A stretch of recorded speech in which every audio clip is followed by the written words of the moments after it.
একদিকে প্রচন্ড দুর্যোগপূর্ণ আবহাওয়া গোটা রাজ্য জুড়ে, আর এই দুর্যোগপূর্ণ আবহাওয়াতেও থেমে নেই রাজনৈতিক কর্মসূচি। আজ দেখা গেল কৈলাসহরে ভারতের ছাত্র ফেডারেশন 21তম রাজ্য সম্মেলনের আয়োজন করা হয়।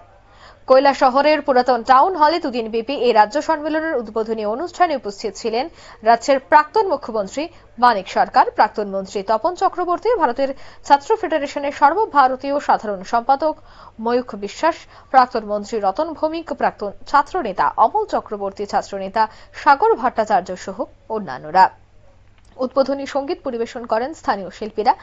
এই সম্মেলনের শোক প্রস্তাব পাঠ করেন সংগঠনের রাজ্য কমিটির সম্পাদক মণ্ডলীর সদস্য শিবশঙ্কর সাহা।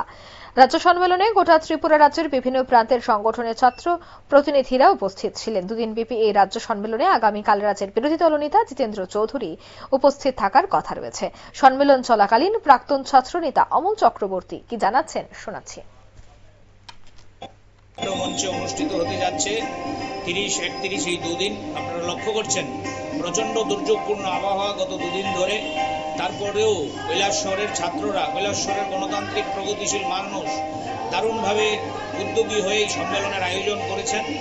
এই সম্মেলন আজকের সময়ে দাঁড়িয়ে খুবই গুরুত্বপূর্ণ, যখন আমাদের দেশে এমন একটা শাসক গোষ্ঠী যারা নতুন প্রজন্মের মগজকে ধ্বংস করে দেওয়ার জন্য শিক্ষার সিলেবাস থেকে শুরু করে খাদ্যাভ্যাস থেকে শুরু করে মানুষের পোশাক পরিচ্ছদের মধ্যে পাল্টে দিতে চাইছে।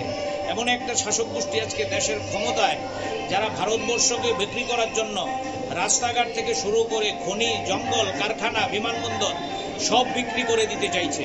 এমন একটা শাসক গোষ্ঠী আজকে দেশের শাসন ক্ষমতায়, যারা ভারতবর্ষের নতুন প্রজন্মকে ধ্বংস করে দেওয়ার জন্য ভারতবর্ষের সংবিধানের যে মুখবন্ধ, আমাদের ভারতবর্ষের মূল যে সুর, একই বৃন্তে দুটি কোষ হিন্দু মুসলমান, কিংবা আমাদের দেশের যে মূল ভাবনা সবাই মিলে আমরা একসাথে থাকব, এটাকে আজকে ধ্বংসের সামনে এনে দাঁড় করিয়েছে।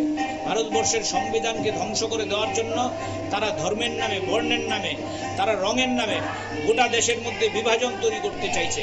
আজকের সময়ে সবচেয়ে বিপদের জায়গা হচ্ছে এইটা, যে নতুন প্রজন্মের মধ্যে স্কুলের বেঞ্চিতে আজকে যখন ছাত্ররা একসাথে বসে ক্লাস করত, কে হিন্দু, কে মুসলমান, কে খ্রিস্টান, কে বৌদ্ধ জানতো না, তখন স্কুলের মধ্যে পর্যন্ত এই নতুন প্রজন্মের মধ্যে ভেদাভেদ তৈরি করার জন্য দেশের সিলেবাসের মধ্যে বৈরীকরণ, দেশের সিলেবাসের মধ্যে শাসক গোষ্ঠী তাদেরকে বিভেদের বীজ বপন করে দিতে চাইছে।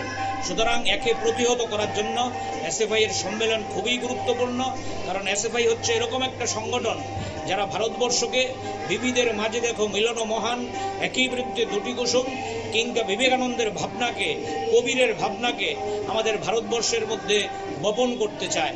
তাই ভারতের ছাত্র ফেডারেশন সম্মেলন সফল হওয়া মানে হচ্ছে ভারতবর্ষের ধর্মনিরপেক্ষতা রক্ষা হওয়া, ভারতবর্ষের ঐক্য সংগতি রক্ষা হওয়া, ভারতবর্ষের সংবিধান রক্ষা হওয়া। তাই আমরাও গণতান্ত্রিক প্রগতিশীল মানুষ হিসাবে এই সম্মেলনকে সাহায্যের জন্য হাত বাড়িয়ে দিয়েছি, এই সম্মেলনে অংশগ্রহণ করেছি। আমরা এই সম্মেলনের মঞ্চ থেকে গোটা রাজ্যের ছাত্র, যুব এবং প্রগতিশীল অংশের মানুষের কাছে আহ্বান করব, চলুন বন্ধু, আজকে ভারতবর্ষের সংবিধানের সামনে যে বিপদ, আজকে ভারতবর্ষের ধর্মনিরপেক্ষতা, ঐক্য সংগতির সামনে যে বিপদ, এই বিপদ। আপনারা শুনলেন তাদের এই বক্তব্য। শুক্রবার কৈলাসহরের পুরাতন টাউন হলে এর উদ্বোধন হয়। রাজ্য সম্মেলন দুদিন যাবত চলবে এবং আজ এবং আগামীকাল কৈলাসহরের বাম নেতা নেতৃত্বের আজ হাট বসেছিল এবং প্রত্যেকের মধ্যে ছিল যথেষ্ট উৎসাহ। নিয়ে নিচ্ছে ছোট্ট একটি বিজ্ঞাপন, বেরোতেই সঙ্গে থাকুন।